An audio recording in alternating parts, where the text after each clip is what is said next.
Hello everyone, welcome to Himalaya classes.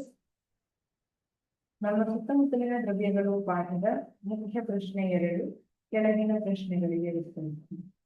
ಪ್ರಶ್ನೆ ಸಂಖ್ಯೆ 8, ದ್ರವ್ಯ ಎಂದರೇನು?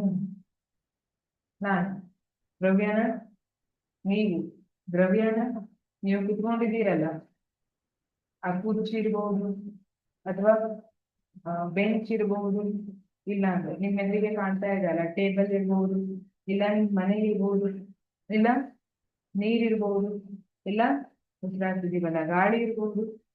ಇದೆಲ್ಲ ದ್ರವ್ಯನ ಹಾಗಿದ್ರೆ? ಹೌದು, ಇವೆಲ್ಲ ದ್ರವ್ಯಕ್ಕೆ ಉದಾಹರಣೆ. ಕಟ್ಟಿಗೆ ತುಂಡು ದ್ರವ್ಯಕ್ಕೆ ಉದಾಹರಣೆ, ನಾವು ಬರೆಯೋ ಪೆನ್ನು ದ್ರವ್ಯಕ್ಕೆ ಉದಾಹರಣೆ, ನಾವು ಉಪಯೋಗಿಸೋ ತಟ್ಟೆ, ಪ್ಲೇಟ್ ಇರುತ್ತಲ್ಲ ಅದು, ಮಿರರ್, ಕರ್ಟನ್ ಎಲ್ಲ ದ್ರವ್ಯಕ್ಕೆ ಉದಾಹರಣೆ. ಹಾಗಿದ್ರೆ ದ್ರವ್ಯ ಅಂದ್ರೆ ಏನು?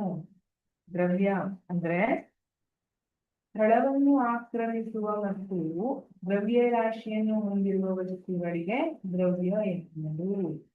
ಸ್ಥಳವನ್ನು ಆಕ್ರಮಿಸುವ ಮತ್ತು ದ್ರವ್ಯ ರಾಶಿಯನ್ನು ಹೊಂದಿರುವ ವಸ್ತುಗಳಿಗೆ ದ್ರವ್ಯ ಎನ್ನುವುದು. ಅದಕ್ಕೆ ಒಂದು ದ್ರವ್ಯ ರಾಶಿ ಇರಬೇಕು ಅಥವಾ ರಾಶಿ ಇರಬೇಕು, ಹಾಗೆ ಸ್ಥಳವನ್ನ ಆಕ್ರಮಿಸಬೇಕು. ಈಗ ನೋಡಿ, ನಾನು ಒಂದು ಪೆನ್ನನ್ನ ಉದಾಹರಣೆಯಾಗಿ ಕೊಟ್ರೆ, ಪೆನ್ನನ್ನ ಇಟ್ಕೊಂಡಿದ್ದೀನಿ, ಇಷ್ಟು ಜಾಗವನ್ನ ಪೆನ್ ಆಕ್ರಮಿಸಿದ್ಯಾ ಇಲ್ವಾ? ಹೌದು. ಈ ಪೆನ್ನಿಗೆ ಒಂದು ರಾಶಿ ಇದೆನಾ ಇಲ್ವಾ? ಇದೆ.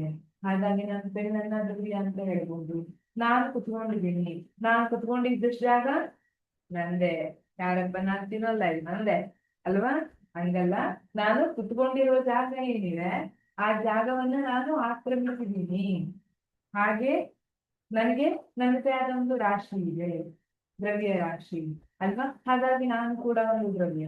ಅದೇ ತರ ನೀವು ಕೂಡ ಒಂದು ದ್ರವ್ಯ. ಯಾವ ವಸ್ತು ಸ್ಥಳವನ್ನ ಆಕ್ರಮಿಸುತ್ತೆ ಮತ್ತೆ ದ್ರವ್ಯ ರಾಶಿಯನ್ನು ಹೊಂದಿರುವುದನ್ನ ದ್ರವ್ಯ ಅಂತ ಕರಿತೀವಿ. ಹಾಗಾದ್ರೆ ಗಾಳಿ ಕೂಡ ಸ್ಥಳವನ್ನ ಆಕ್ರಮಿಸ್ತದೆ. ಎಲ್ಲ ಖಾಲಿ ಜಾಗ ಬಿಡೋದಿಲ್ಲ, ಒಂದು ಆಕ್ರಮಿಸಿಬಿಡ್ತಿದೆ ಅಲ್ವಾ ಗಾಳಿ. ಅದೇ ತರ ಗಾಳಿಗೆ ಕೂಡ ಒಂದು ರಾಶಿ ಇರುತ್ತೆ. ನೀರನ್ನ ತಗೊಂಡ್ರೆ, ನೀರು ಕೂಡ ಒಂದು ಲೋಟದಲ್ಲಿ ಇದ್ರೆ ಆ ಲೋಟದಲ್ಲಿ ಎಷ್ಟು ತುಂಬಿದೀವಲ್ಲ ಅಷ್ಟು ಜಾಗವನ್ನ ಆಕ್ರಮಿಸಿರ್ತದೆ. ಅದೇ ತರ ಅದಕ್ಕೊಂದು ದ್ರವ್ಯ ರಾಶಿ ಇರ್ತದೆ. ಹಾಗಾಗಿ ದ್ರವ್ಯ ಅನ್ನುವಂಥದ್ದು ಯಾವುದು ಸ್ಥಳವನ್ನ ಆಕ್ರಮಿಸುತ್ತದೆ ಮತ್ತು ದ್ರವ್ಯ ರಾಶಿಯನ್ನು ಹೊಂದಿರ್ತದೆ, ಆ ವಸ್ತುವನ್ನು ನಾವು ದ್ರವ್ಯ ಅಂತ ಕರೆದಿರ್ತೀವಿ. Thank you.